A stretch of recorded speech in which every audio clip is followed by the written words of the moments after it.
Ever since it became a thing in the year 2000, the key advantage of paid search has been the high levels of transparency and control that it offers to the advertiser.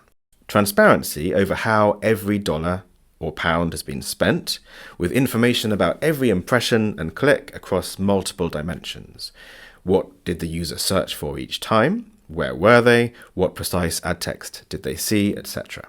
And control over the precise relationship between the user's search and our ad, grounded in the idea that the search is the central determinant of relevance, and the fact that we can treat the search and the ad as well-defined entities that we can bring together to ensure that the right users see the right ad at the right time and click onto the right page to maximize the chances that they go on to take the right action, whatever that is from our point of view.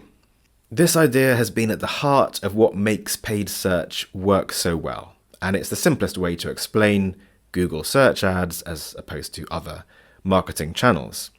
It also still has some validity and value as a way to look at the platform and how it works today.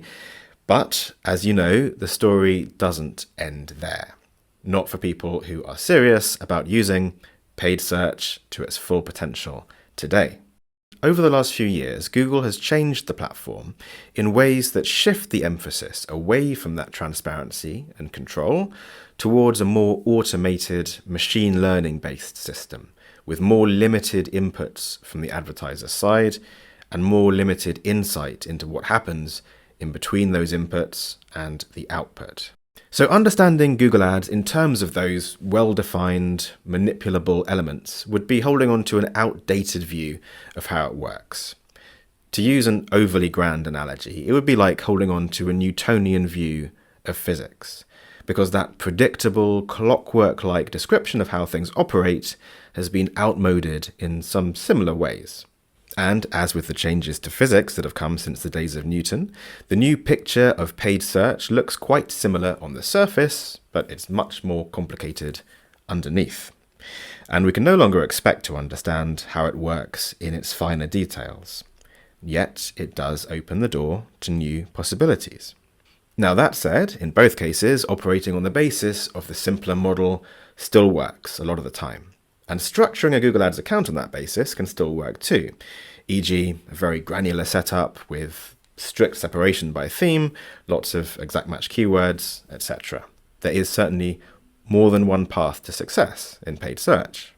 But Google Ads has changed a lot. And although the way it works under the hood may be hazier than it used to be, the direction of change is not a mystery. And the fundamentals of what works and why have altered in some fairly clear ways. So we'll take a look now at how to make the best possible use of those changes. And we'll break that down into these 4 sections: audiences, automation, aggregation, and ads. So this mini course will take each of these in turn, taking a look at what's changed with each one and what to do about it to stay on top of Google Ads.